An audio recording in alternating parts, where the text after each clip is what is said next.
Robert "Rob" Miller would never forget the moment his perfect life crumbled before his eyes, when the 52-year-old logistics executive arrived home on that hot March afternoon to find his 3 young daughters sobbing on the cold kitchen tile, being tended to by the housekeeper while his wife was missing. He had no idea he was about to uncover a betrayal so profound it would shatter everything he believed about his family.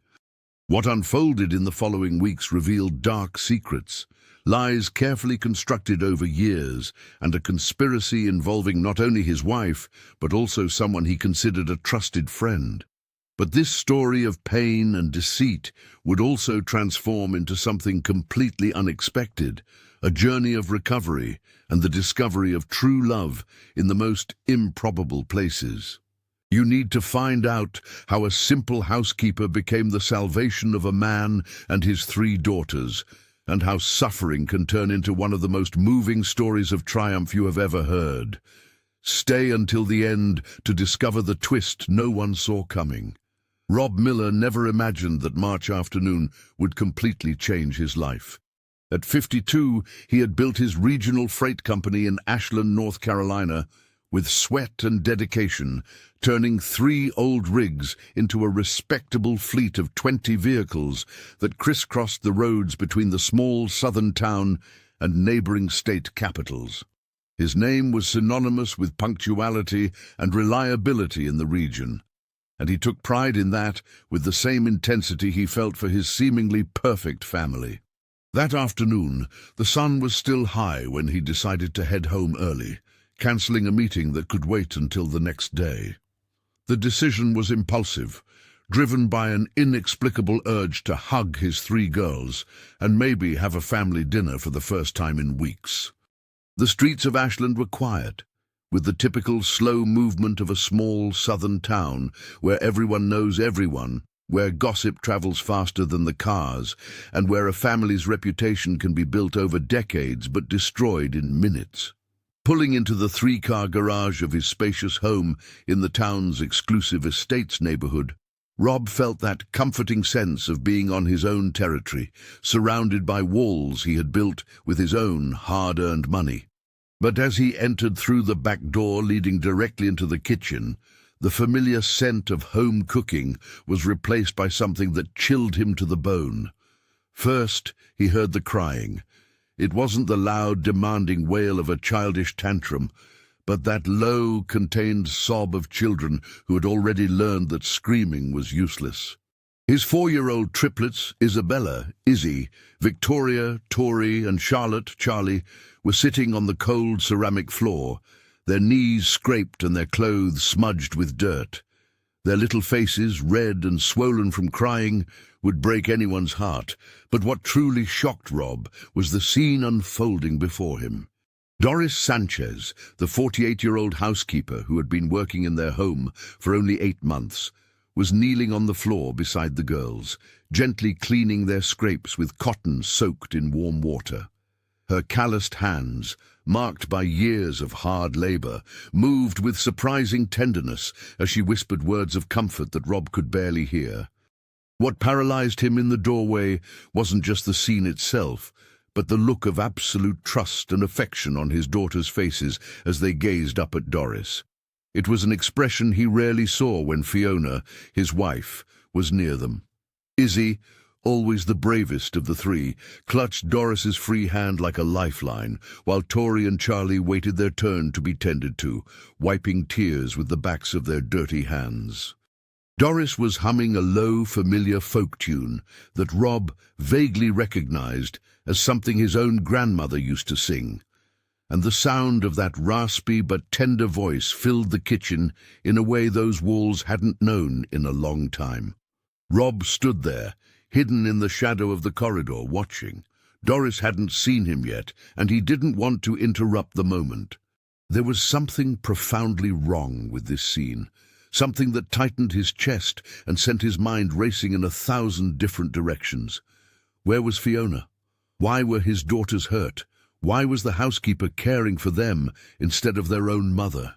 The questions piled up in his head like heavy stones, each one more disturbing than the last. It was Charlie who saw him first. Her brown eyes, so much like his own, widened, and she stretched her small arms toward her father. The reaction was instinctive and desperate, as if she had been waiting for him for hours, as if his presence was the only thing that could make everything right again. Rob crossed the kitchen in 3 long strides and knelt beside Doris, scooping Charlie into his arms while the other 2 triplets threw themselves at him as well. The embrace was chaotic and wet with tears, and his heart broke as he realized how desperately his daughters needed him right then. Doris discreetly moved away, gathering the cotton and the basin of water, but Rob stopped her with a gesture. His eyes met hers, and he saw something deeply unsettling there. It was compassion. It was sadness. It was a silent knowledge of something he didn't fully comprehend yet, but which he was already beginning to suspect. Doris quickly averted her gaze, like someone guarding secrets too heavy to be spoken aloud, and Rob felt a cold dread that had nothing to do with the temperature of the house. After calming the girls with promises of ice cream and cartoons, Rob took them to the living room and turned on the television. Only then did he return to the kitchen, where Doris was finishing dinner preparations with mechanical, precise movements. The smell of roasted chicken filled the air, but there was a tension that made it hard to breathe. Rob leaned against the marble counter, observing the woman of short stature and shoulders bent by the weight of a difficult life. Doris had graying hair pulled back in a simple bun, deep wrinkles around her eyes that told stories of suffering and perseverance, and hands that looked like they had worked every day of her existence. She avoided looking directly at him, focusing on slicing the vegetables with almost obsessive precision. Rob cleared his throat. The question that left his mouth was softer than he intended, almost a whisper loaded with fear of what he might hear in response. What happened to the girls? Where was Fiona when they got hurt? Why hadn't anyone called him? Doris stopped slicing the vegetables. Her hands trembled slightly over the wooden cutting board, and she took a deep breath before answering. Her voice was low, almost inaudible, burdened by a weight that seemed to crush her. The girls had been playing in the backyard, she explained, and tripped over the stones near the flower bed. She heard them crying and went to see what had happened. As for Mrs. Miller, Doris couldn't say where she was. When she arrived for work that morning, her employer had already left, and the girls were alone in the living room, watching TV. That wasn't unusual, Doris added with a hesitation that spoke volumes. In recent months, she had arrived several times to find the triplets unsupervised, sometimes still in their pajamas, even close to noon. Rob felt the ground disappear beneath his feet. Doris's words echoed in his head like funeral bells, revealing a truth he had chosen to ignore for far too long.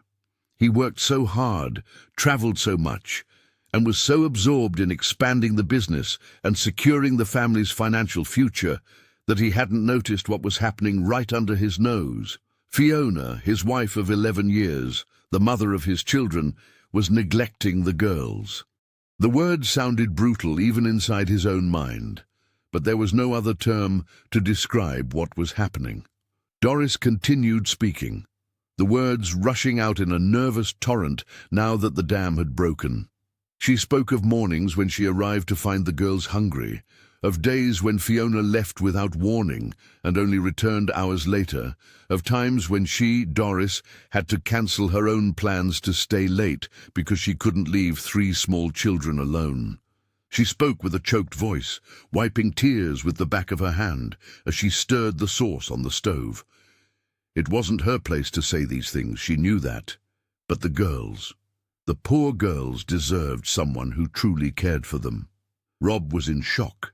He braced his hands on the counter, his legs feeling weak. How had this happened? How had he not seen it? He tried to remember the last few weeks, the last few months. How many times had Fiona made excuses not to join them for dinner? How many times had she claimed to be tired or busy when the girls asked for attention? How many times had he himself ignored the signs because it was easier to believe that everything was fine? The front door swung open at that moment, and the sound of high heels on the hardwood floor announced Fiona's arrival. Rob and Doris exchanged a quick glance, and the housekeeper immediately returned to her work, head down, as if nothing had been said. Fiona entered the kitchen carrying shopping bags, her hair perfectly styled, her makeup flawless, wearing an expensive designer dress Rob didn't recall seeing before. She was 43 but looked younger, investing considerable time and money in her appearance.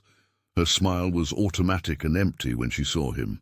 "You're home early," she commented with a casual tone that sounded completely misplaced. Her voice was cool, almost bored, as if his presence in his own house was an inconvenience. Rob observed her with new eyes, seeing for the first time the woman she truly was behind the carefully constructed facade. Fiona didn't even ask about the children.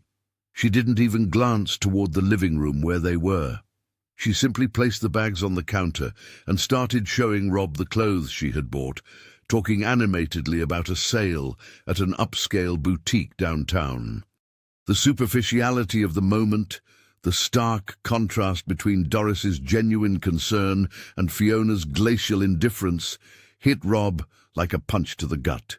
He muttered something about needing a shower and left the kitchen before his anger showed. In the bedroom, he sat on the edge of the bed and buried his face in his hands. His life, the life he thought he knew so well, was unraveling before his eyes, revealing a reality much darker and more painful than he could have ever imagined. And the worst part was knowing that he had allowed it to happen, that his absence and willful blindness had left his daughters vulnerable and alone. As the shower water ran, washing away the day's sweat but not the guilt weighing on his chest, Rob made a decision. He needed to find out the complete truth. He needed to understand what was happening in his own home, in his own family. And above all, he needed to protect his daughters from whatever was threatening their safety and happiness.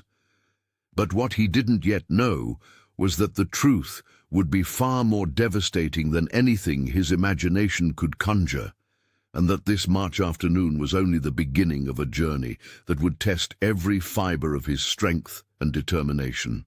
The following days dragged like ground glass for Rob Miller. He began observing his own home like a stranger, paying attention to details that had previously gone unnoticed, and each new discovery felt like a slow, deep stab in his chest. The morning after that revealing afternoon, he woke up earlier than usual and lay in bed, pretending to sleep while watching Fiona get ready.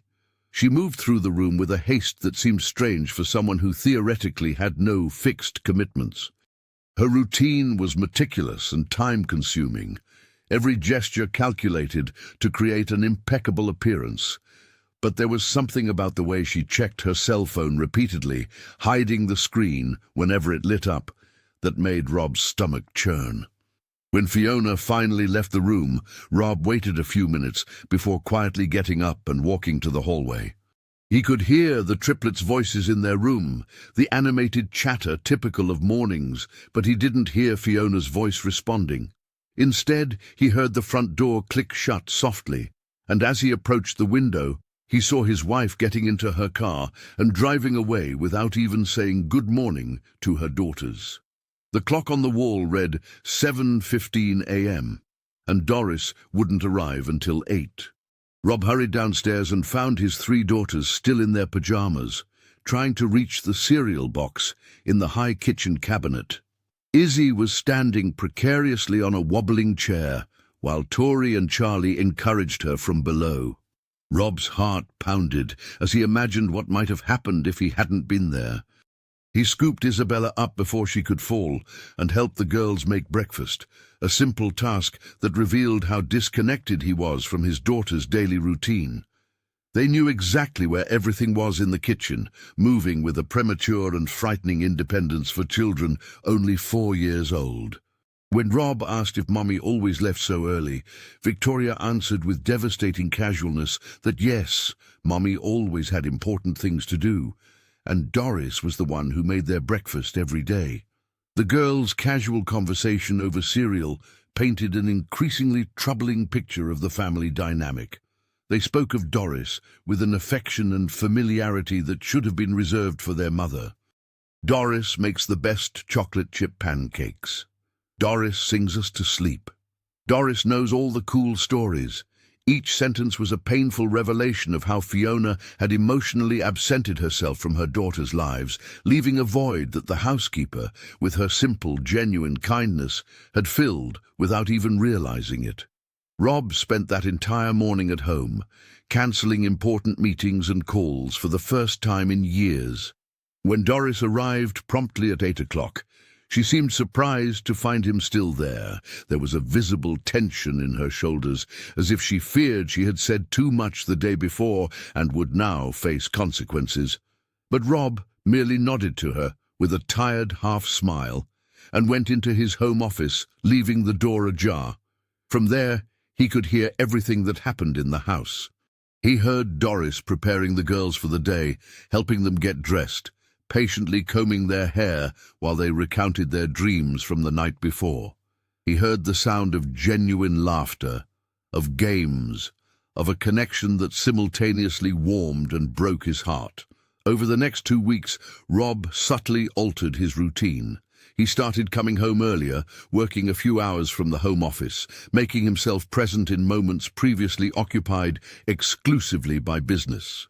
And the more he watched, the more disturbing the situation became. Fiona left almost every day, always with vague excuses about spa appointments, time with friends, or shopping. She returned hours later, sometimes just minutes before Rob arrived, as if she perfectly timed her absence. When she was home, she was either locked in the bedroom or glued to her cell phone, responding to messages with an intensity and frequency that didn't match casual conversations between friends. The calls she took were always in the bedroom, with the door closed, and when Rob entered unexpectedly, she abruptly ended the call with shabby excuses. The emotional distance between Fiona and the triplets was glaring. She barely touched her daughters, rarely asked about their day at preschool, and seemed genuinely annoyed when they sought attention or wanted to play. On one specific occasion, which was etched into Rob's memory like a raw scar, Charlie stumbled in the living room and hit her knee on the corner of the coffee table. Her screams of pain made Rob drop everything and run from the kitchen, but he stopped in the hallway as the scene unfolded. Fiona was sitting on the sofa, just feet away from her crying daughter on the floor, and simply continued scrolling on her phone as if nothing were happening. It was Doris who dropped the dishes she was washing and rushed over, picking Charlie up and carrying her away to examine the injury, while Fiona didn't even lift her eyes from the illuminated screen. That scene confirmed something Rob had been desperately trying to deny. The woman he had married, the mother of his children, simply didn't care about them. By the end of the second month following that revealing March afternoon, Rob noticed Fiona started spending even more time on the phone. But now her conversations had a different tone. She laughed more, spoke softer, and there was an intimacy in those calls that didn't exist in the rare interactions she had with him. One night, when she thought he was sleeping, Rob heard her whispering in the bathroom, her voice muffled but still audible through the door. "I can't stand this situation anymore," she said with a frustration that chilled his blood. "We'll sort this out soon, I promise. Just a little more patience." The words were ambiguous but heavy with meaning, and Rob felt the world spin beneath his feet. Resolve what? Be patient about what? He wanted to break down that door and demand answers, but something held him back. An instinct told him he didn't know the whole story yet, that deeper layers of betrayal and deception were waiting to be uncovered. It was during a seemingly normal breakfast at the beginning of the third month that the next bomb dropped. Rob was having coffee with the triplets while Fiona was still asleep, a routine scenario lately. Izzy, always the most talkative and observant of the three, was telling him about a drawing she had made at preschool when she casually dropped a phrase that ran Rob through like a spear. "Mummy has a friend who comes over when you travel, Daddy. He's nice. He always brings us chocolates." The silence that followed was deafening. Rob felt his blood run cold as he processed those innocent words carrying a devastating weight. His hand trembled as he set his coffee cup on the table, the dark liquid splashing over the edges. Tori and Charlie looked at their sister with the expression of those who know something important has just been said, but don't fully grasp the magnitude. Rob had to make a monumental effort to keep his voice calm when he asked about this friend. What did he look like? When did he come? The girls answered with the brutal sincerity typical of children.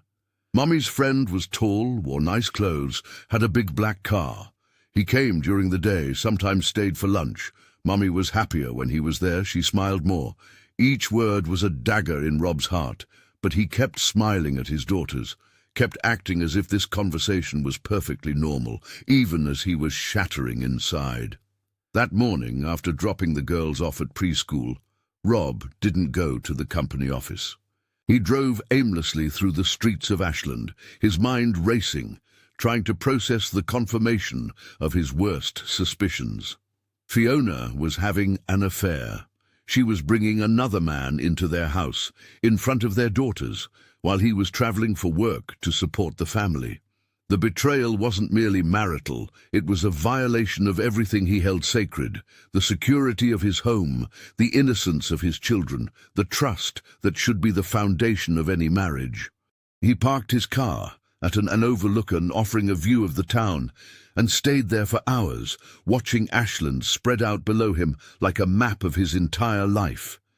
He had been born here, built his business here, planted deep roots in this soil. And now everything seemed rotten from the inside, a beautiful facade hiding a structure corroded by lies and deceit. When he finally returned home late that afternoon, Rob found Doris preparing dinner as usual. The triplets were doing homework at the kitchen table under her attentive supervision, and the scene was so domestic and comforting that it hurt. He asked to speak with Doris privately, and they went into the small home office. There, with the door closed and his voice low so the girls couldn't hear, Rob asked the question that had burned his throat all day. "Have you seen this man who comes here when I travel?" Doris went pale. Her hands nervously squeezed the hem of her apron as she avoided his gaze, clearly torn between loyalty to her employer and loyalty to the truth. Rob could see the internal conflict devastating this simple woman who had likely never faced such a moral dilemma. "Please, Doris," he pleaded, and there were unshed tears in his voice. "I need to know the truth. For my daughters I have to know."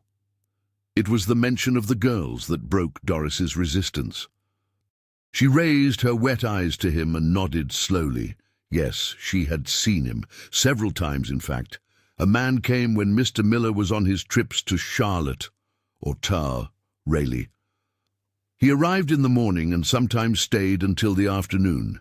Mrs. Miller would ask Doris to take the girls to play in the backyard or their room, keeping them away from the living area. One time, Doris had unexpectedly come back from the laundry room and seen them embracing in the kitchen, kissing with an intimacy that left no doubt about the nature of their relationship.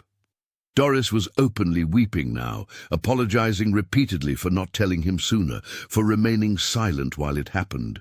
She needed the job, she explained through sobs. She had bills to pay, a sick mother who depended on her. But the girls, the poor girls, deserved better than this. Rob reassured her, saying he understood, that he wasn't angry with her. In fact, Doris was the only person in that house who seemed genuinely concerned about his daughter's well-being. He asked if she knew who the man was, if she had heard anything that could identify him. Doris hesitated, biting her lower lip. She had seen his car a few times, a large, expensive black sedan. And once, while hanging laundry on the clothesline in the yard, she had overheard Mrs.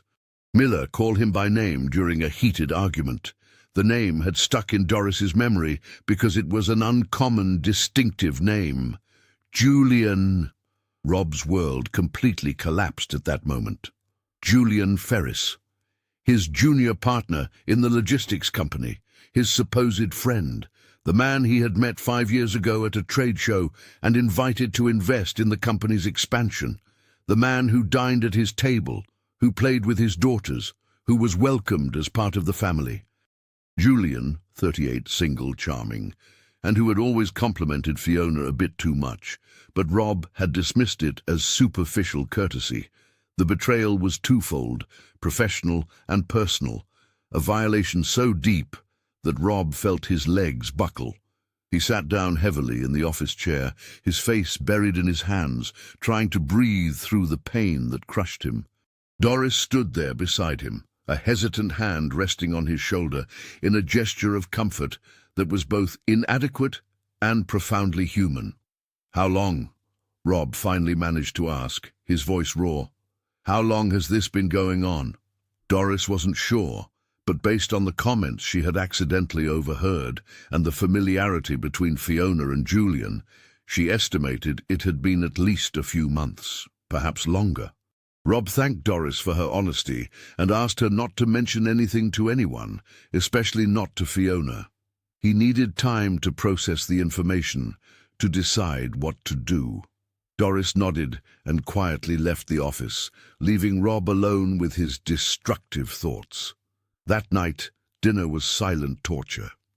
Fiona arrived home shortly before mealtime, cheerful and fragrant, and Rob had to make a superhuman effort not to explode right there in front of the girls. He watched her every move with new eyes, seeing the signs he had ignored for so long, the way she compulsively checked her cell phone, the different perfume she wore, the new clothes that appeared in her closet without explanation, the vague schedules and inconsistent excuses.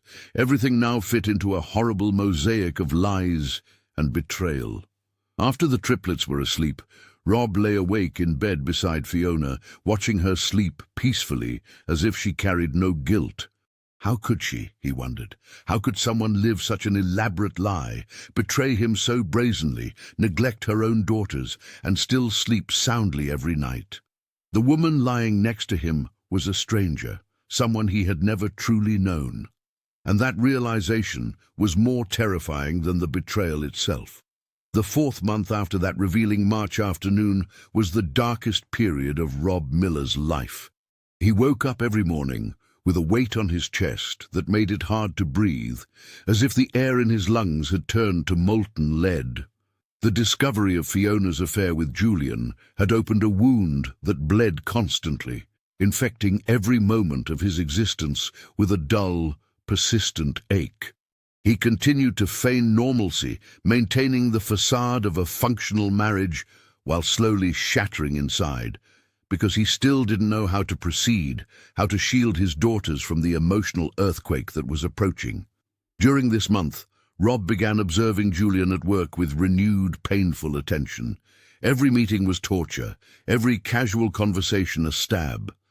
Julian continued to act as always, the loyal partner and trusted friend, showing no sign of guilt or discomfort.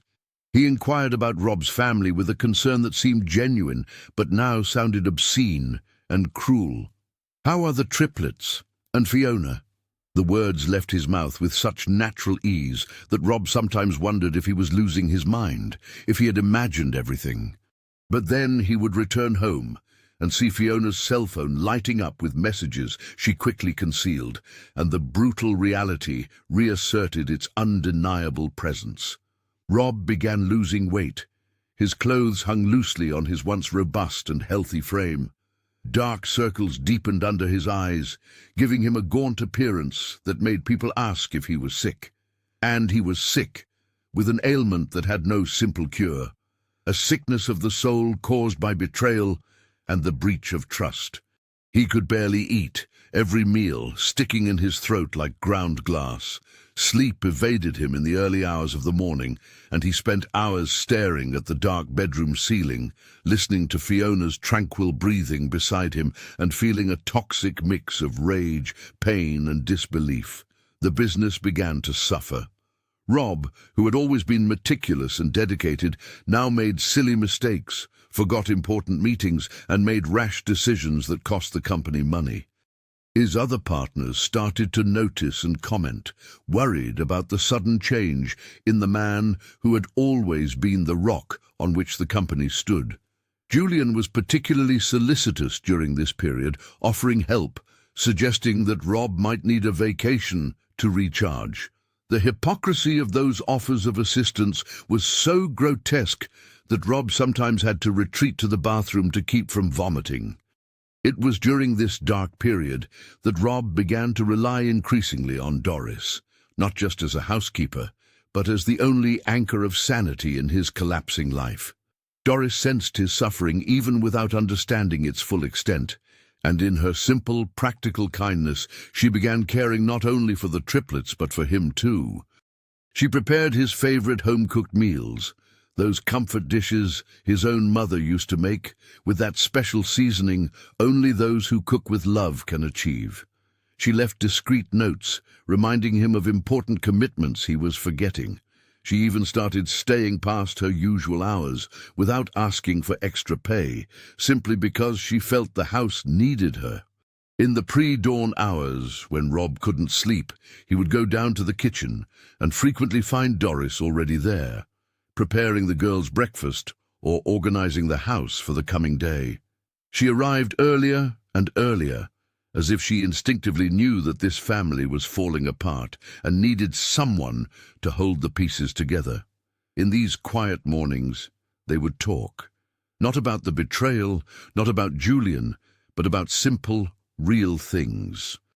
Doris spoke about her own life, how she had lost her husband to a heart problem 10 years ago, how she had raised 2 children alone working in family homes, and how those children were now grown and had their own lives in other cities, leaving her alone, but proud. Rob discovered that Doris possessed a wisdom born of experience and suffering, a deep understanding of human nature that came from having seen and lived much. She didn't judge. She didn't offer unsolicited advice. She was simply present, and that presence was more healing than any words of comfort could be. The triplets also noticed their father's change.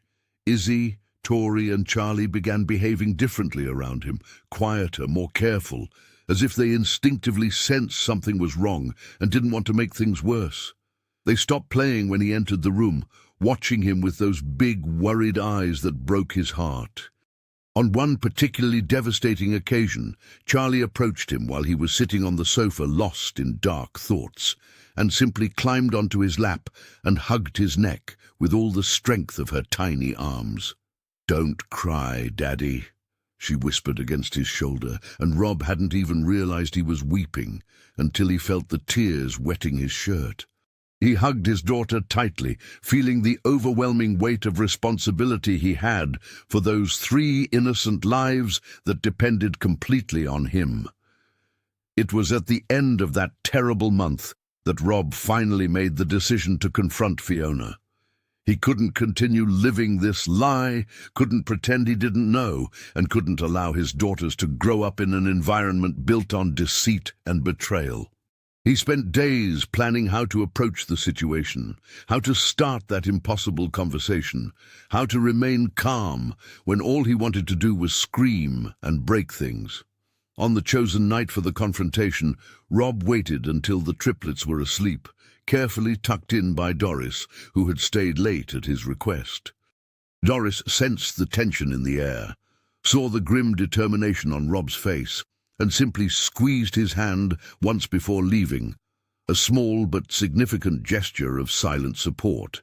Fiona was in the bedroom, applying cream to her face, the elaborate nightly routine she religiously followed while neglecting everything else. Rob closed the door behind him and stood there, watching her in the mirror's reflection. She saw him but didn't stop what she was doing, continuing to rub the cream in circular motions, her expression bored as always. "We need to talk," Rob said, and his voice came out firmer than he expected. Fiona sighed dramatically, as if he were a minor inconvenience to her perfect evening. "Can this be quick? I'm tired." Her indifference, the complete lack of awareness or concern, made something snap inside Rob. He crossed the room in 3 steps and stood between her and the mirror, forcing her to look directly at him. "I know about you and Julian," he said, and the words landed like stones dropping into a deep well. For a brief second, Rob saw something flash across Fiona's face, perhaps fear, perhaps guilt, but it vanished so quickly he almost thought he imagined it. Then she simply placed the cream jar on the vanity and crossed her arms over her chest, her face hardening into an expression of cold defiance he had never seen before. "So what?" she said, her voice completely devoid of emotion. "You think I should apologize? Pretend I regret it?" Fiona's response hit him like a physical slap. There was no denial, no attempt at explanation or justification, only that cold, calculated acceptance, as if the betrayal were perfectly reasonable and expected. Rob felt the ground disappear beneath his feet. "Why?" he managed to ask, his voice cracking despite his effort to keep it steady. "Why did you do this? Why stay in this marriage if you didn't want me anymore? And the girls, Fiona? What were you thinking bringing that man into our house, in front of our daughters?" Fiona laughed, a dry, humorless sound that echoed in the room like breaking glass. She stood up from the vanity and walked to the window, gazing out at the night, as if the answers were written in the stars. "The girls," she repeated scornfully. "Always the girls. You want to know the truth, Rob? I never wanted to be a mother. Never. When I found out I was pregnant with triplets, I panicked. 3 babies at once? I could barely handle the idea of one." Fiona's words were like poison being injected directly into Rob's veins. She continued speaking, and each sentence was more devastating than the last. She had married him for the financial security, for the social standing the Miller name carried in Ashland, for the comfortable life he could provide. Love had never been part of the equation. As for Julian, she had been with him for over a year, and yes, they were planning a future together, a future that didn't include 3 demanding, crying children who only knew how to beg for attention and affection. "But you're their mother," Rob managed to say, his voice choked with emotion. "How can you talk about your own daughters like that?" Fiona turned to face him, and there was a coldness in her eyes that made Rob involuntarily step back. "Being a mother isn't just giving birth, Rob. It's wanting them, caring for them, being present, and I feel none of that. I look at them and all I see is responsibility, a prison, a life I didn't choose. Julian makes me feel alive again. He reminds me who I was before I got trapped in this role of perfect wife and devoted mother that I never wanted to play." The confession was so brutal, so utterly devoid of remorse or empathy, that Rob was momentarily paralyzed. This wasn't the woman he had married, or perhaps it was exactly the woman she had always been, and he simply had never noticed. The entire facade, the pretense of family normalcy, had been just that, a performance carefully executed to maintain appearances and secure the lifestyle she desired. "Are you going to leave the girls?" Rob asked, and there was a part of him that secretly hoped, perhaps even wished, she would say yes. It would be easier that way, cleaner, less painful for the triplets than having a mother who was present but absent, a body without a soul wandering the house. Fiona considered the question for a moment, her head tilted slightly.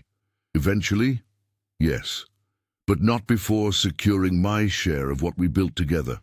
You think I'm just going to walk away empty-handed after 11 years of marriage? You have a thriving company, Rob. Properties, investments. Half of this is mine by right, and I intend to claim every penny." Fiona's true motivation was finally revealed, raw and disgusting. It wasn't just about an extramarital affair. It wasn't just about finding happiness elsewhere. It was about money, about securing her financial future before leaving. She had been meticulously planning this, likely with Julian's help, waiting for the right moment to extract as much as possible before discarding the family like old clothes. Rob felt a wave of nausea wash over him. "Get out," he said softly, the words coming through clenched teeth. "Get out of my room now." Fiona grabbed her pillow and some clothes with irritating calmness and left without another word, heading to the guest room. Rob was left alone, trembling with rage and shock, trying to process everything that had been said.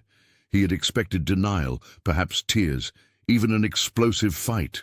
But that cold acceptance of the betrayal, that calculated admission of never having loved her daughters, that revelation that she viewed the marriage only as a financial transaction, all of it was worse than any nightmare his imagination could have conjured.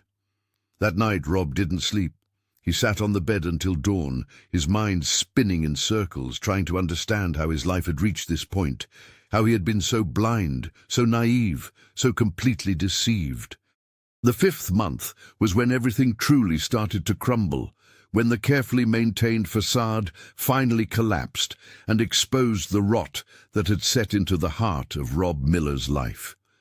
Fiona made no effort to hide her relationship with Julian after that night of the confrontation, as if the confession had freed her from any need to pretend. She spent even more time out of the house, sometimes not even returning to sleep, sending vague texts about staying at a friend's house when Rob knew exactly where she was and with whom. What he didn't expect was that the betrayal would extend far beyond the personal into the professional in such a devastating manner. It was during an emergency meeting called by the other partners of the logistics company that Rob discovered the extent of the conspiracy against him. Arthur Caldwell and Michael Preston, the two other main partners besides himself and Julian, wore grave expressions when Rob entered the conference room. Julian was already there, sitting with a relaxed posture that brutally contrasted with the palpable tension in the air. They waited for Rob to sit down before Arthur, a 60-year-old man with grey hair and a reputation for honesty he had cultivated for decades in the Ashland market, cleared his throat uncomfortably. "Rob, we need to discuss some financial irregularities that have been brought to our attention." The words dropped like bombs onto the polished mahogany table. Rob felt his heart race, a sense of imminent danger sharpening all his senses. "What irregularities?" he asked, keeping his voice steady, despite the fear beginning to seep into his veins. It was Julian who answered, his voice smooth and full of false concern that made Rob's stomach churn. "There have been some diversions over the past few months, contracts approved without the full knowledge of the partners, payments to vendors we can't adequately track. Everything points to decisions made without proper transparency. And unfortunately, Rob, your signature is on all the documents." The accusation was so absurd, so obviously fabricated, that Rob almost laughed. But then he saw the expressions on Arthur and Michael's faces, the doubt planted there, the discomfort of men who were beginning to question someone they had known for years. Julian had done his job well, sowing suspicion, creating a narrative where Rob was the incompetent or corrupt villain, preparing the ground for something much worse. "That is a complete lie," Rob said, his voice rising despite his efforts to keep it controlled. "I want to see those documents. I want to audit every cent that has come in and out of this company for the last 6 months. Julian tilted his head, a small smile touching the corners of his mouth that made Rob want to cross the table and punch him. "Of course, we are all interested in clarifying this, but there is another matter we need to address. Your other partners are concerned about your recent state of mind, Rob. You've been making mistakes, forgetting important meetings, making rash decisions. Perhaps it would be best for you to take some time off, a temporary leave of absence, while we sort all this out." The strategy was brilliant in its cruelty. Julian was using Rob's visible suffering, the depression and exhaustion caused by Julian's own betrayal, as evidence of mental instability. He was building a case that Rob was incompetent, emotionally volatile, and potentially corrupt, all to justify his removal from the company he had built from scratch. And the worst part was that Arthur and Michael, good but conservative men who valued stability above all else, were clearly considering the proposal. "No," Rob said firmly, slamming his hand on the table. "I built this company from nothing, turned 3 old rigs into a fleet of 20 vehicles. I will not step down based on unfounded accusations and fabricated concerns. If anyone here is acting in bad faith, it's not me." He looked directly at Julian as he said this, and saw a dangerous flicker pass through the other man's eyes. The mask of friendly concern slipped for a second, revealing something much darker underneath, before snapping back into place. The meeting ended in a stalemate, with Rob refusing to step aside and the other partners reluctantly agreeing to wait for the results of a full audit. But Rob knew the damage was done, the seeds of doubt planted, and Julian had time to cover his tracks or plant more false evidence. When Rob arrived home that afternoon, he stopped dead in the doorway. Fiona was in the living room with packed suitcases surrounding her, and the triplets were crying, clinging to Doris's legs. Doris was trying to comfort them, while her own tears silently streamed down her face.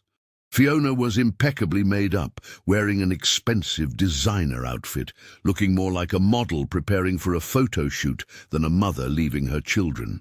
"What is going on?" Rob asked, though he already knew the answer, already felt the ground disappearing beneath his feet again. Fiona turned to him with that cold expression that had become her trademark in recent weeks. "I'm leaving, Rob. I can't pretend I want to be here anymore.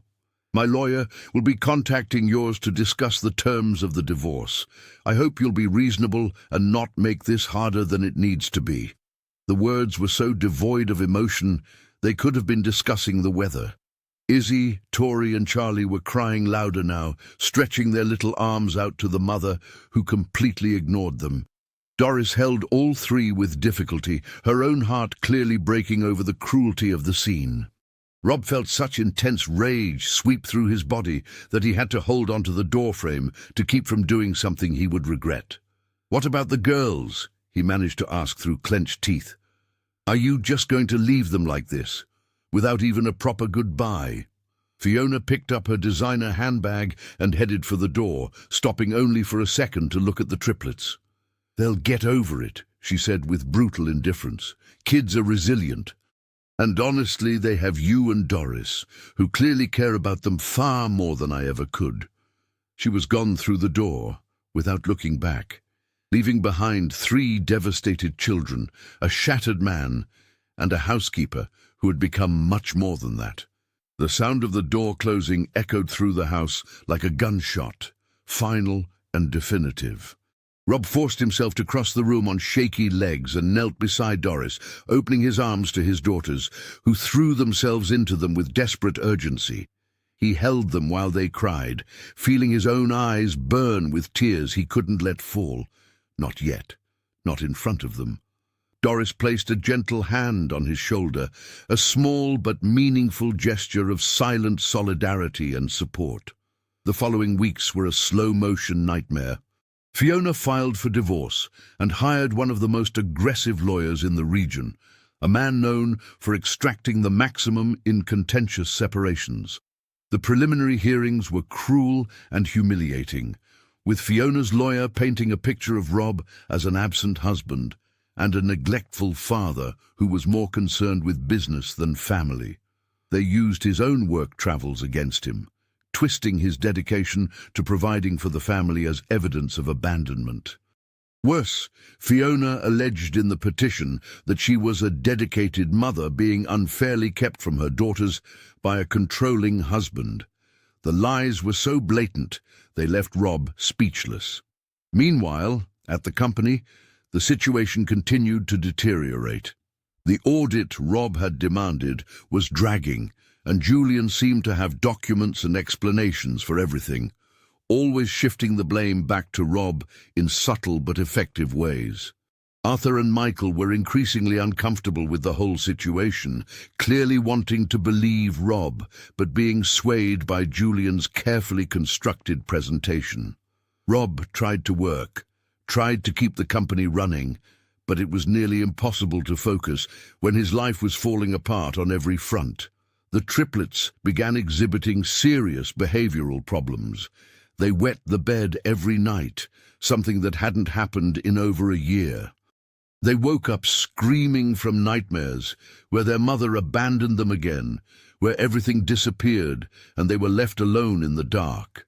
The preschool called constantly, reporting that they were fighting with other children, crying for no apparent reason, refusing to participate in activities. Izzy, always the most articulate, had become nearly mute, answering questions with monosyllables and avoiding eye contact. Victoria developed such intense separation anxiety that she cried every time Rob or Doris left her sight. Charlotte started pulling out her own hair when she was nervous, creating small bald patches that broke the heart of anyone who saw them. Rob felt completely helpless in the face of his daughter's suffering. He took them to a child psychologist recommended by their pediatrician, and the sessions revealed the extent of the trauma they were experiencing. Dr. Clara Jenkins, a 50-year-old woman with decades of experience in childhood trauma, explained to Rob that the girls were processing not only their mother's recent abandonment, but also years of emotional neglect that they had internalized as being their fault somehow. Children always think they are responsible when parents don't love them adequately, the doctor explained with a sad gentleness. They think if they were better, quieter, prettier, more obedient, then Mom would stay, Mom would care. It's a devastating burden for someone so small to carry. Rob left that appointment and sat in his car for an hour, unable to drive, unable to stop crying. He had failed his daughters. He had been so blind, so absorbed in building a financial empire that he hadn't seen the emotional abandonment happening right under his nose. And now they were paying the price for his neglect, his choice of partner, every bad decision he had made that led to this moment. It was Doris who saved him from sinking completely. She was there every morning when he woke up. Already having prepared coffee and a breakfast, she insisted he eat even when he claimed he wasn't hungry. She was there every night when he returned from the office exhausted and defeated, always with a hot meal waiting and kind words that required no response. She cared for the triplets with a dedication that went far beyond any job description, waking up with them during nightmares, cleaning the wet bedding without complaint, hugging them when they cried, and singing the songs that calmed them. Rob tried several times to increase Doris's salary, to formalize her expanded role, but she always refused. "It's not about money, Mr. Miller," she would say, with that devastating simplicity.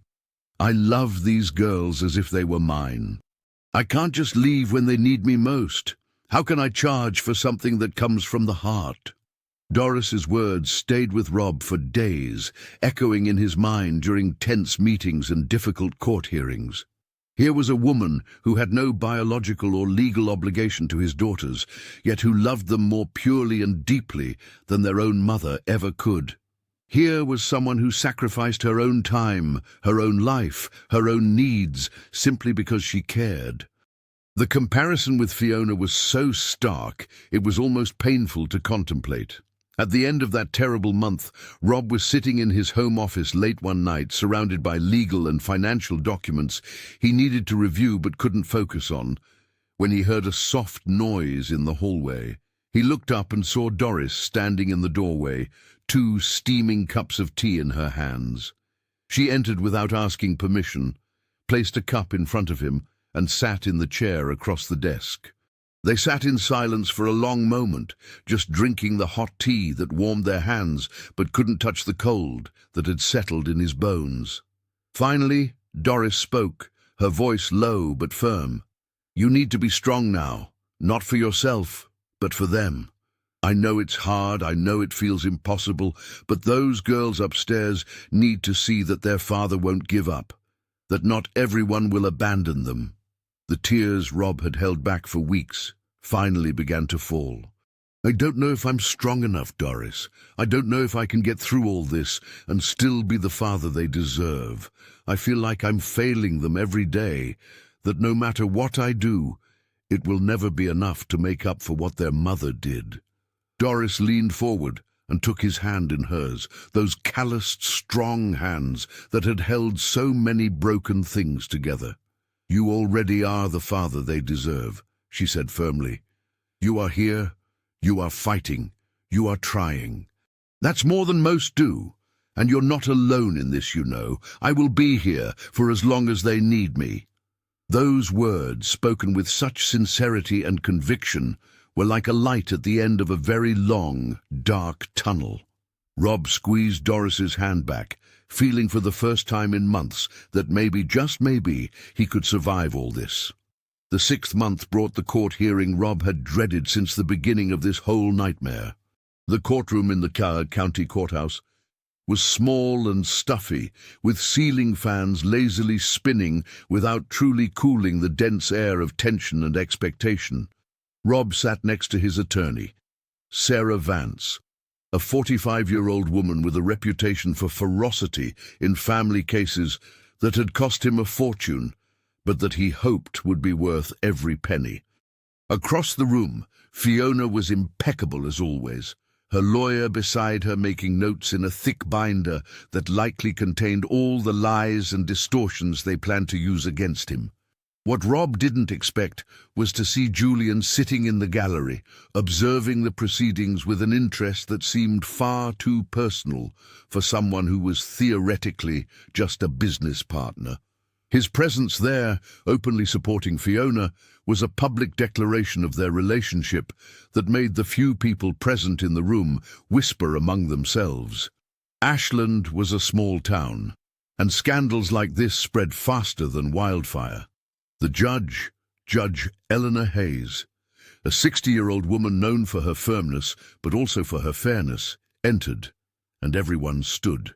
She sat down, adjusted her glasses, and began reviewing the documents in front of her with an expression that revealed none of her thoughts.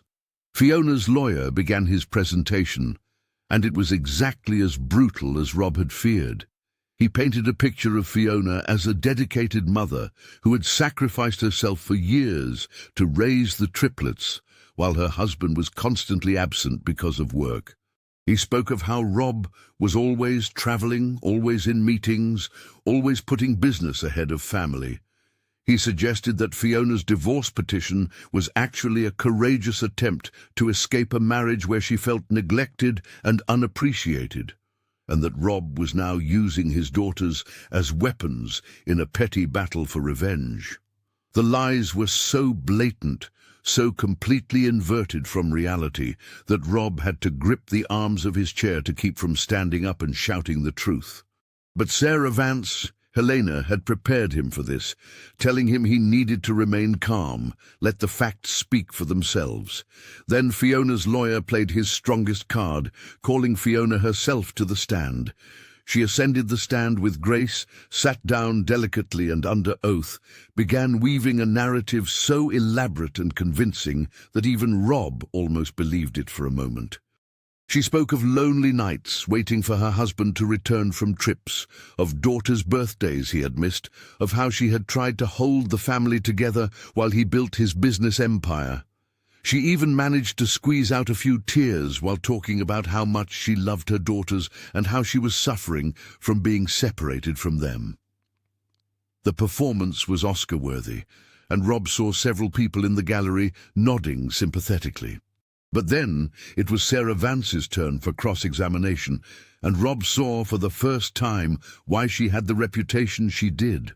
Sarah began gently, asking seemingly harmless questions about Fiona's routine, how she spent her days, and her responsibilities towards the children. Fiona answered confidently at first, but Sarah was carefully building a trap. "Mrs. Miller," Sarah said finally, her voice still gentle but with an edge of steel underneath, "can you tell us who prepared your daughter's breakfast every morning for the past 8 months?"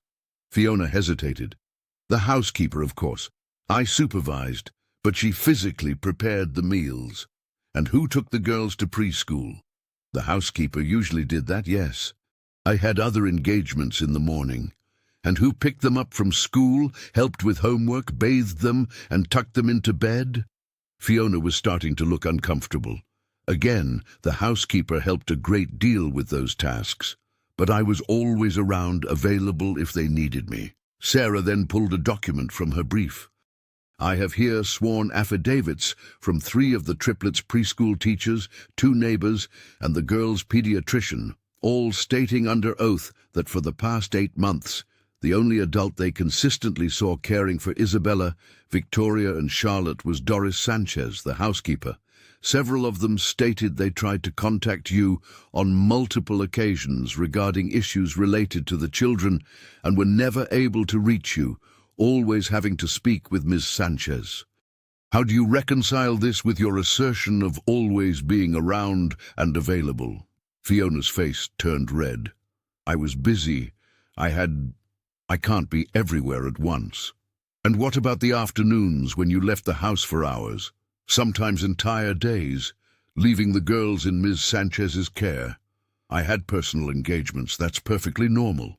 With Julian Ferris? The question dropped like a bomb in the room. There was a moment of shocked silence before murmurs began to spread through the gallery. Fiona's lawyer jumped up to object, but the judge silenced him with a gesture. Sarah continued relentlessly. I have here an affidavit from Ms. Sanchez herself, stating that she saw Mr. Julian Ferris entering and exiting the Miller residence on multiple occasions when Mr. Miller was traveling for work. I also have phone records between you and Mr. Ferris, totaling hundreds of hours over the past 12 months. Would you care to deny that you were having an extramarital relationship with your husband's business partner while neglecting your 3 young daughters? Fiona was visibly shaken now, the mask of the dedicated mother beginning to crack. She mumbled something about her personal life not being relevant to her fitness as a mother, but the conviction had left her voice. Sarah wasn't finished. She then called several witnesses who methodically destroyed Fiona's narrative. The Triplets preschool teachers testified about how it was always Doris who showed up for parent-teacher conferences. Always Doris who responded to emergencies. Always Doris who demonstrated detailed knowledge of the girls' school life. A neighbor, Mrs. Betty Jones, 72 years old, and a resident next door for over 20 years, testified about seeing Fiona leaving at strange hours and coming back late, about hearing the children crying alone in the house before Doris arrived.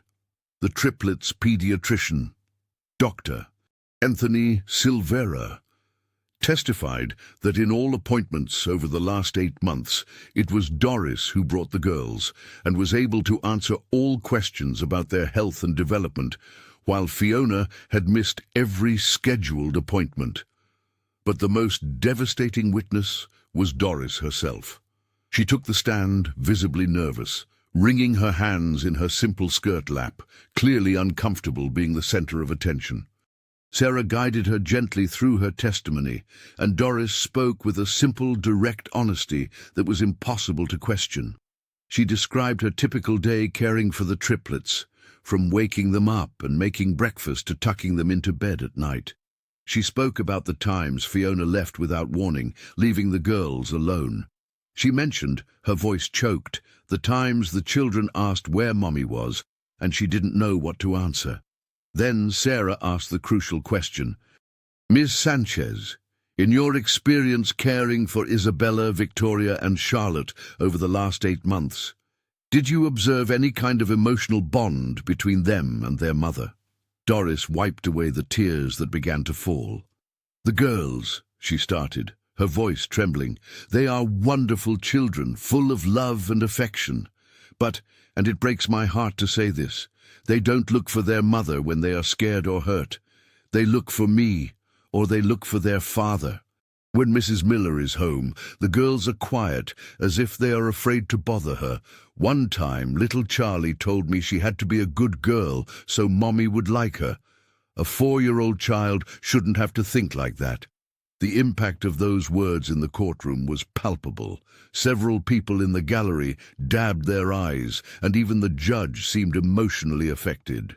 Fiona was pale, her lawyer whispering furiously in her ear, but the damage was done. But Sarah had one last card to play. She presented documents to the court that her team had uncovered during pre-trial investigation, documents that completely changed the course of the case. Fiona, working in conjunction with Julian, had falsified financial records of Rob's company, They had created fake invoices, diverted funds to offshore accounts, and planted evidence to make it appear that Rob was responsible for the irregularities. The plan was twofold: to professionally discredit Rob, to force him to accept an unfavorable divorce settlement, and simultaneously to siphon funds from the company that they planned to split once Fiona secured her portion of the divorce. The revelation caused an uproar in the courtroom. Fiona's lawyer tried to object, claiming the documents had been illegally obtained, but Sarah had all the proper records showing the investigation had been conducted completely within the law. Julian, sitting in the gallery, turned pale and hastily left the room, but not before Rob saw the panic in his eyes. Judge Hayes called for order in the courtroom and announced she would take a recess to review all the presented documents. When she returned 2 hours later, her expression was stern. "Rarely," she began, "do I see a case where the disparity between the narrative presented and the documented reality is so stark. It is clear to this court, based on the testimonies and evidence presented, that Miss Fiona Miller systematically and deliberately neglected her minor daughters, entrusting all aspects of their care to a household employee while pursuing her own personal interests. More concerning still is the evidence of fraud and conspiracy to divert marital funds in collaboration with Mr. Julian Ferris." The judge continued, her voice filling the silent room. "Therefore, this court grants full physical and legal custody of the minors, Isabella, Victoria, and Charlotte Miller, to the father, Robert Miller. Ms. Miller will be entitled only to supervised visitation, to be scheduled with prior notice and approval of the father, until she demonstrates to the satisfaction of this court that she is capable and willing to place the welfare of her daughters above her own interests. Regarding the division of assets, given the evidence of fraud and attempted diversion of marital funds, Ms. Miller will receive only the legally mandated minimum, to be determined in subsequent hearings." Rob felt as if a ton of weight had been lifted from his chest. He could barely breathe, barely process what he was hearing. Beside him, Sarah smiled discreetly, satisfied with the victory, but too professional to celebrate openly. Across the room, Fiona was crying, but Rob felt no pity. They were tears of frustration and anger that her plans had failed, not tears of regret for what she had done to her own daughters. When they left the courthouse, Rob saw Doris waiting outside, anxious for the result. When he told her, she put her hands over her face and cried with relief. "Thank God," she repeated several times. "Thank God the girls will be safe." That night, when Rob returned home, the triplets ran to him as they always did, and he scooped them into his arms and held them tight. He didn't tell them about the hearing, not yet, but they seemed to sense that something had changed, that some tension that had hung over the house for months had finally dissipated. Later, after the girls were asleep, Rob found Doris in the kitchen, cleaning the last of the dinner dishes. He leaned against the counter, watching her work with those efficient, precise movements he had learned to recognize and appreciate. "Doris," he said softly, and she turned to look at him. "I don't know how to thank you for everything you've done. For caring for the girls, for being here, for testifying today. You saved my family." Doris dried her hands on a dish towel and smiled shyly. "I only did what anyone with a heart would do, Mr. Miller. Those girls deserve all the love in the world." But there was something different in the way she looked at him, something Rob was beginning to recognize, but was still afraid to name. And there was something different in the way he saw her. No longer just the housekeeper, but the woman who had stood by him during the worst moments of his life, who had loved his daughters when their own mother couldn't, who had become an essential part of his family without ever asking for anything in return. The months following the hearing brought a slow but profound transformation in the lives of Rob Miller and his daughters. The 7th and 8th months after that life-changing March afternoon were periods of rebuilding and healing, but also of new challenges that tested everyone involved. Fiona practically vanished from their lives after the ruling. She had moved to Charlotte soon after the court decision, taking only her expensive clothes and her wounded pride. The supervised visitations the judge had granted never happened because Fiona simply never scheduled them. It was as if, having failed to get what she truly wanted, the money and the consequence-free freedom, she had simply discarded any pretense of maternal interest. The triplets asked about her a few times at first, more out of habit than real longing, but gradually stopped mentioning their mother altogether. Julian also exited the scene, though in a much more dramatic fashion. The evidence of fraud presented in family court had been enough for the other partners to demand a full investigation and a forensic audit of the company. What they uncovered was even worse than Rob had imagined. Julian had embezzled nearly $200,000 over 18 months, creating an elaborate network of phantom vendors and falsified invoices. Arthur and Michael were horrified to realize how they had been manipulated, how Julian had used their trust and position to steal from the company they had all built together. They apologized profusely to Rob, embarrassed for having doubted him even briefly. Julian was bought out of the partnership and forced to return the diverted funds under threat of criminal action. He also left Ashland, his reputation completely destroyed in the small town where such scandals were never forgotten. Rob heard rumors that he and Fiona had continued their relationship in Charlotte, two parasites who had found their perfect match in each other. But he didn't care anymore. They were out of his life, and good riddance. With the company stabilized and the legal issues resolved, Rob could finally focus on what truly mattered, his daughters and the rebuilding of their lives. Therapy sessions with Dr. Jenkins continued, and slowly, painfully, the triplets began to recover from the trauma they had suffered. The nightmares decreased in frequency. The nighttime accidents became rarer. Izzy started talking normally again, her naturally chatty personality gradually resurfacing.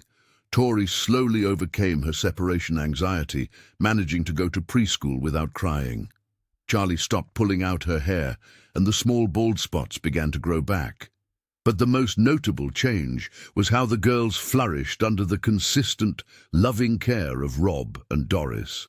For the first time in their young lives, they had routine, predictability, and above all, adults who genuinely cared for them. Rob had completely reorganized his professional life. He stopped traveling as much, delegating more responsibilities, and hiring regional managers to handle the distant routes. He started working more from home, converting part of the home office into a space where he could supervise the business while still being available for the girls. He would never miss a school recital, a birthday party, or simply an afternoon of playing in the backyard again. He had learned the hard way that money and professional success meant nothing if you lost the people you loved in the process. And Doris was always there, the silent, unwavering constant that kept everything running. But something had shifted in the dynamic between her and Rob, something subtle but undeniable. There were moments when their eyes met across the dinner table and stayed connected a second longer than was appropriate for employer and employee.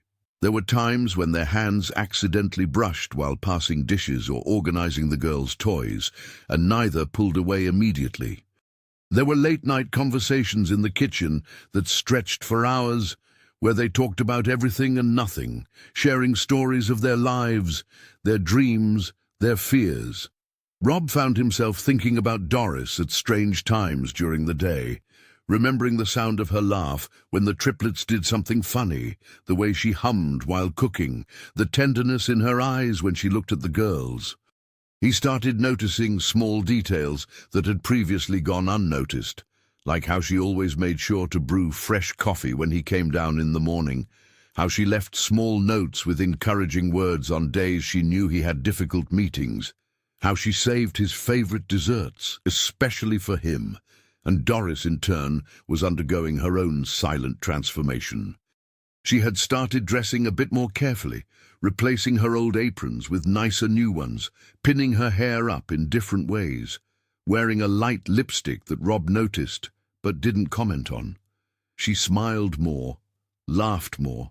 There was a lightness about her that hadn't existed before, but both carried fears that prevented them from verbalizing what was growing between them. Rob feared that any move toward Doris would be inappropriate so soon after the divorce, that she might feel pressured or uncomfortable given their working relationship, that he might be confusing gratitude with something deeper.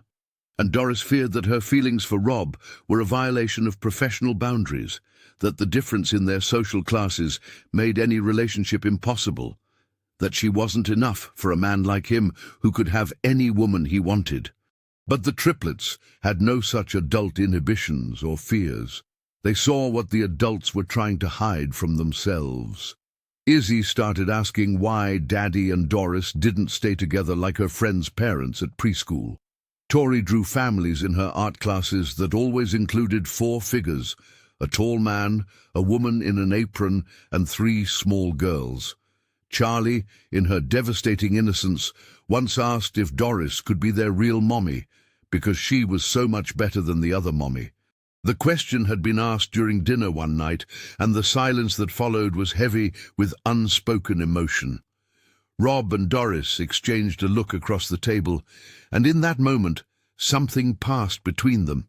A recognition, a possibility, a future neither had dared to imagine, but that suddenly seemed not only possible but inevitable. It was in the 9th month, during a warm November afternoon, that things finally came to a head.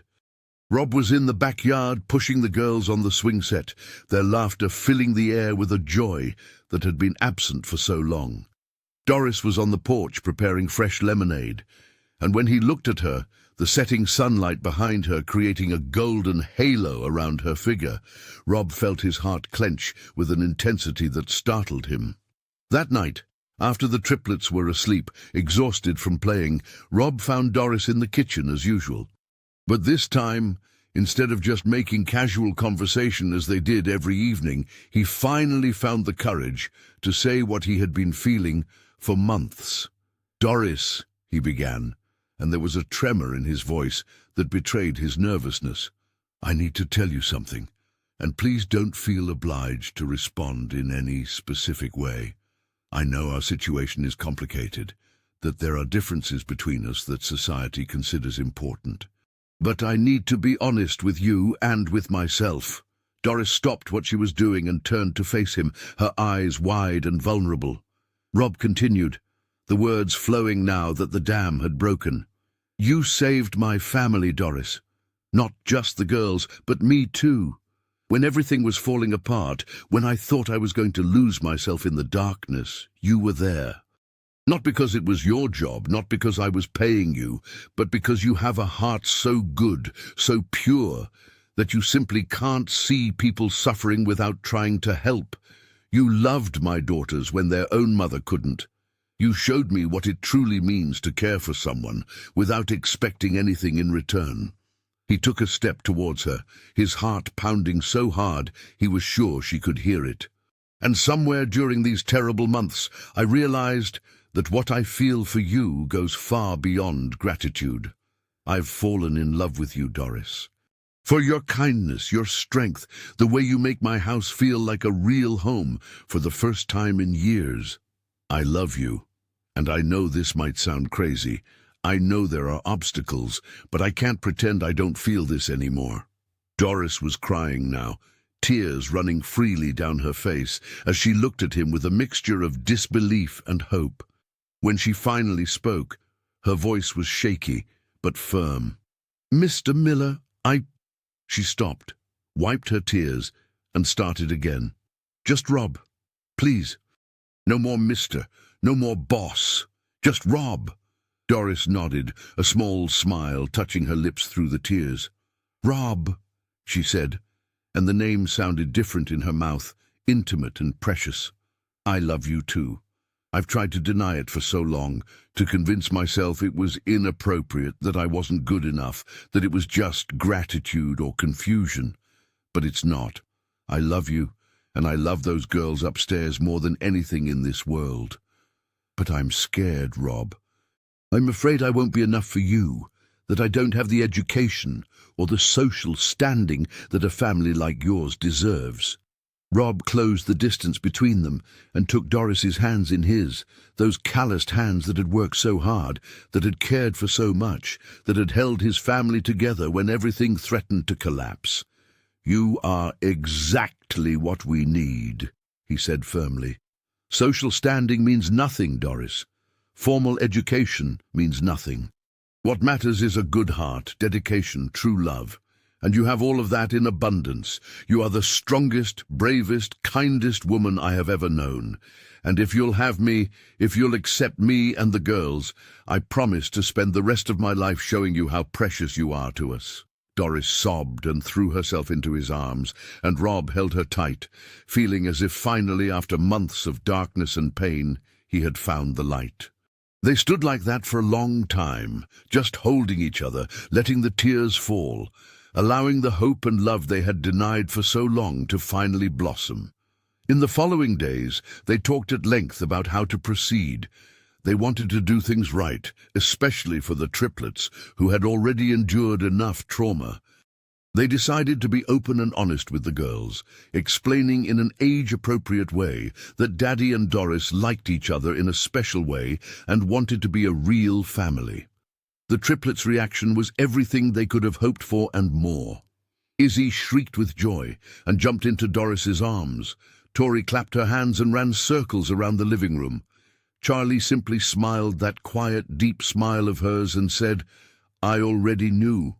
You look at each other the way princes and princesses look in the movies. The children's innocence and acceptance were healing in a way the adults couldn't have predicted. For them, there were no complications of social class or differences in education. There were just two people they loved, uniting to create the family they had always deserved but never had. The 10th month brought practical changes. Rob formalized Doris's position no longer as a housekeeper, but as an integral part of the family. They began the process of official adoption of the triplets by Doris, a procedure that Dr. Jenkins enthusiastically supported, saying that having a consistent, loving maternal figure officially recognized would be immensely beneficial for the girls' emotional recovery. The town of Ashland, predictable in its gossip, but also in its eventual ability to accept what was clearly good and true, gradually embraced the new family arrangement. There were some nasty comments at first. A few raised eyebrows about the successful executive marrying his former housekeeper, but most people saw what was obvious to anyone with eyes. This was a family that worked, built on genuine love and mutual dedication. The 11th month brought the triplets' 5th birthday party, a celebration Doris planned with great care and attention to detail. It was a simple but joyful party with chocolate layer cakes. She had spent days perfecting colorful decorations she and the girls had made together, and the presence of friends from preschool who filled the backyard with laughter and games. Rob watched Doris moving through the party, ensuring every child was happy, that no one felt excluded, always with a gentle smile and a kind word. He saw her kneel down to speak at eye level with a shy child who was alone in a corner, saw how the child flourished under her warm attention, and in that moment, watching this incredible woman who had become the center of his life, Rob knew with absolute certainty that he wanted to spend the rest of his days by her side. When it was time for the cake and candles, the triplets made their secret wishes before blowing them out. But afterward, when they were alone with Rob and Doris, Izzy revealed what they had wished for. "We wished that Doris would become our real mom," she said with that devastating honesty of children, "forever and ever." Rob and Doris exchanged a look heavy with emotion, and Doris knelt down to be at the girl's level. "I'm already your real mom in my heart," she said gently, hugging all three. "And soon it will be official, on all the important papers too. You're going to be my daughters legally, forever." The girls cheered as if they had just won the best birthday present possible, and perhaps they had. And then, that night after the triplets were asleep, exhausted from the party, Rob led Doris back to the kitchen where everything had begun on that March afternoon, nearly a year ago. He pulled a small velvet box from his pocket and knelt before her. "Doris Sanchez," he began, and his voice was filled with all the emotions he had learned to feel and express throughout that transformative year. "You came into my life as a housekeeper, but you became so much more than that. You are the mother my daughters needed, the partner I needed, the light that illuminated the way when everything was dark. It would be an honor, the greatest privilege of my life, if you would agree to marry me, not to be my wife on paper, but to be my true companion, my equal in everything, the woman with whom I want to build the rest of my life." Doris was crying again, but they were tears of pure joy now. "Yes," she said through sobs. "Yes, 1,000 times yes." Rob slipped the ring onto her finger, a simple but beautiful ring he had carefully chosen, and pulled her into his arms. They stood there embracing in the kitchen, that space that had witnessed so much pain, but was now a place of love and promise. The 12th month, a full year after that revealing March afternoon, brought the wedding. It wasn't a large or elaborate ceremony. Rob and Doris didn't want that. It was a simple ceremony at the small St. Anthony's Chapel downtown in Ashland, with only close family and intimate friends present. The Triplets were the flower girls, dressed in pink dresses that Doris had helped choose. Carrying baskets of flower petals, they scattered down the aisle with adorable seriousness. Doris was beautiful, in a simple white dress that highlighted her natural beauty, a beauty that came from within, from a kind spirit and a generous heart. When she walked down the aisle and her eyes met Rob's at the altar, there was so much love and promise in that gaze that several people in the congregation had to wipe away tears. The vows they exchanged were self-written, and every word was loaded with meaning and lived truth. Rob promised to honor and cherish Doris, to recognize her strengths and support her dreams, to be a true partner in all things. Doris promised to continue being the rock on which the family stood, to love Rob and the girls with everything she had, to build a home full of warmth and joy. When the minister finally pronounced them husband and wife, and Rob kissed his new bride, the Triplets cheered louder than anyone else, their laughter and joy filling the small chapel with a sound that was pure hope and happiness. At the simple reception that followed at the house that was now officially all of theirs, Dr. Jenkins pulled Rob aside for a moment. She watched him dancing with Doris and the Triplets, all 4 women in his life laughing and having fun, and smiled. "You know," she said thoughtfully, "when we first met, you were at one of the lowest points a human being can experience. Betrayal, abandonment, loss, uncertainty about the future. But look at you now. Look at your family," Dr. Jenkins continued, her voice filled with professional approval, but also genuine affection. "The girls have completely transformed. The nightmares have stopped. The anxiety has decreased. They are happy, secure children now, and that is a direct result of having consistent, loving adults in their lives. Doris is exactly what they needed, what you all needed." Rob watched his family, his heart so full it ached in a good way. "She saved us," he said simply. "Doris saved us from losing ourselves in the darkness." In the final days of that transformative year, as Rob tucked the Triplets into bed, he reflected on everything that had happened since that March afternoon, when he came home early and found a scene that changed everything. He had lost a wife who had never truly loved him, but gained a partner who loved him for real. His daughters had lost a biological mother who never wanted them, but gained a mother of the heart who loved them unconditionally. He had discovered betrayal and conspiracy, but through that darkness he had found something far more precious: genuine love and true family. That night, lying in bed beside Doris, Rob thought about how strange and unpredictable life was. Sometimes the person who saves you doesn't arrive in a dramatic moment of obvious heroism. Sometimes they arrive quietly, In the small things, in the daily gestures of care and kindness. They arrive in hands that wipe away tears and prepare meals with love. They arrive in a voice that sings lullabies and whispers words of comfort. They arrive in a heart that chooses to stay when it would be easier to leave, that chooses to love when it would be safer to remain indifferent. Doris nestled closer to him, nearly asleep, and mumbled something about needing to wake up early to make the girls' favorite breakfast. Rob smiled in the dark, kissed her forehead gently, and whispered back that they had time, that they had the rest of their lives ahead of them. And for the first time in a long time, Rob Miller slept soundly, without nightmares, without anxiety, just peace, because he finally understood what truly mattered in life. It wasn't money or social status or keeping up appearances. It was love. It was family. It was finding someone who saw you at your worst and chose to stay anyway. It was building something real and true on foundations of honesty and mutual care.